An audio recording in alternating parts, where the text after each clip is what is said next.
Free propose des offres promotionnelles limitées dans le temps sur ses offres mobiles et fixes, avec des offres plus avantageuses tant sur le contenu que sur le prix.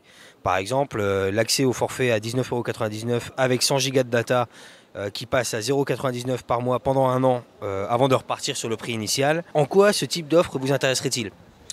Ça serait plutôt en fonction du prix, l'attraction du prix, parce qu'ils proposent quand même des prix beaucoup moins chers.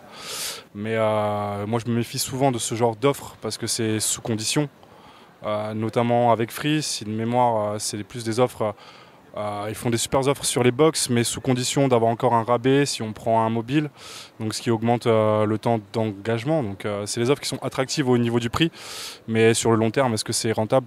Ça c'est la question. Cela permettrait déjà d'avoir des prix attractifs.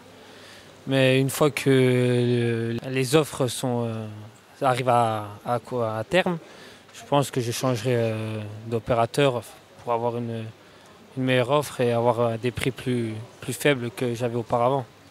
L'avantage de payer moins forcément pendant un an, je pense que c'est un souci de transparence au final. Il faut que les gens soient au courant déjà à la base quand ils mettent un petit peu moins en fait, mensuellement de budget dans leur box ou autre offre, qu'au bout d'un an en fait, le budget augmente.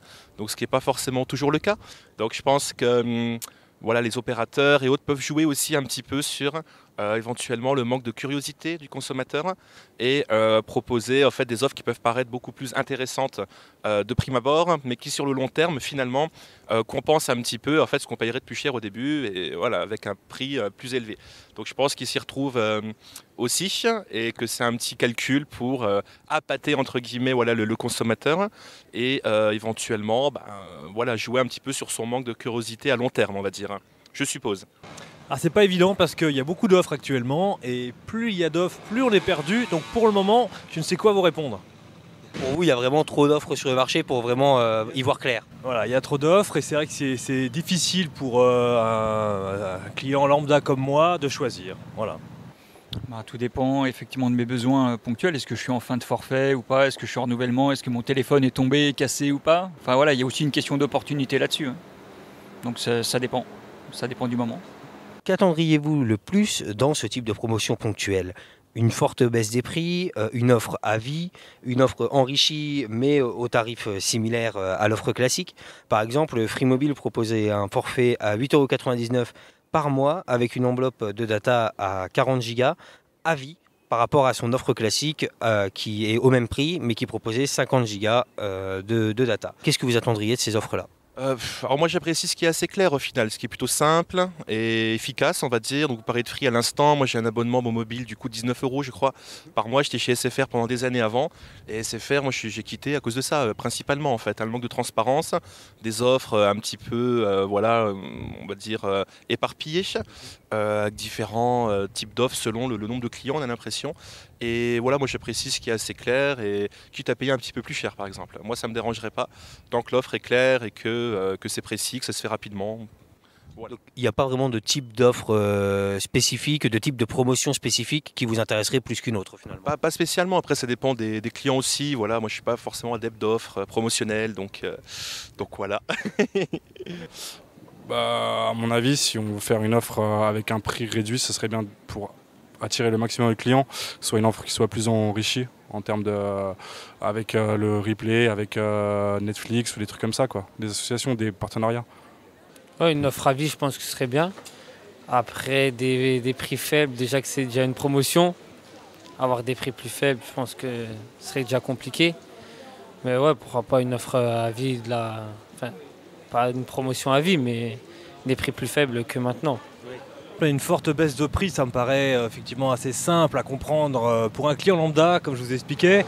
Maintenant, avec toute la concurrence qu'on peut avoir, c'est difficile de vraiment s'y retrouver. La baisse de prix peut être intéressante, effectivement. Si jamais je regarde mon forfait, je vais me faire peur. Voilà.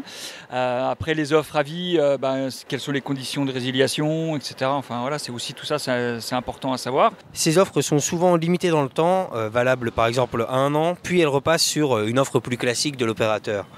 Une fois l'offre promotionnelle arrivée à son terme, est-ce que vous la conserveriez ou est-ce que vous changeriez pour une autre offre? Écoutez, à partir du moment où l'offre est bonne, on a envie de rester sur cet opérateur. Donc je répondrai, on restera sur la même offre qu'au début. Voilà. Vous ne traqueriez pas le plus bas prix à tout prix? Non, non, non. Il y a un moment, quand l'offre est bonne, on a envie de continuer avec le même opérateur. Voilà. À voir, c'est toujours en fonction de l'augmentation du prix. Si on passe du double et qu'il y a une autre offre avec un autre opérateur qui est plus intéressante, qui est un peu moins cher, il faut aussi voir aussi avec le fait de résilier, parce que ça a des frais, donc à étudier. À étudier, ouais. Moi, je changerais pour une autre offre. De manière à vraiment toujours rechercher le prix le plus bas. Un prix plus bas et profiter des meilleures offres en termes de giga internet. Oui, oui, tout à fait. Bah, ça dépend de la facilité avec laquelle on le fait au final. Voilà, donc s'il faut du temps pour résilier, pour ramener la box ou autre, et voilà que ça demande énormément de démarches, je pense que la plupart des gens vont rester en fait sur l'offre, tout simplement. C'est le but, je pense, des opérateurs au final, et ils jouent un petit peu sur ça, quoi, quelque part. Hein. Donc ils vont pas faciliter peut-être les changements d'offres, mais voilà, si on est un petit peu malin, oui, c'est ce qu'il faut faire. Hein. Je suppose. Donc pour vous, peu importe à quel point c'est peu confortable de résilier ou quelque chose comme ça, d'après vous, il vaut mieux plutôt s'orienter vers une offre moins chère. Oui, je dirais plutôt à long terme au final. Voilà, tout dépend ce qu'on cherche à consommer, mais si on parle d'internet ou de forfait mobile ou autre, c'est des choses qu'on garde des années. Donc je préfère à la limite avoir quelque chose à prix médium, on va dire sur une longue durée, plutôt que effectivement avoir des variations de prix. Voilà. C'est le jeu de la concurrence, hein. Après il faut voir notamment la qualité réseau. Je veux dire, voilà, moi j'ai un forfait X par exemple, et là où je suis en Savoie en ce moment il passe pas du tout. Voilà, c'est des fois on découvre aussi qu'en fonction des quartiers, des villes où on habite, la couverture n'est pas la même. Donc se projeter dans le temps, c'est aussi une question d'efficacité et d'efficience du forfait choisi.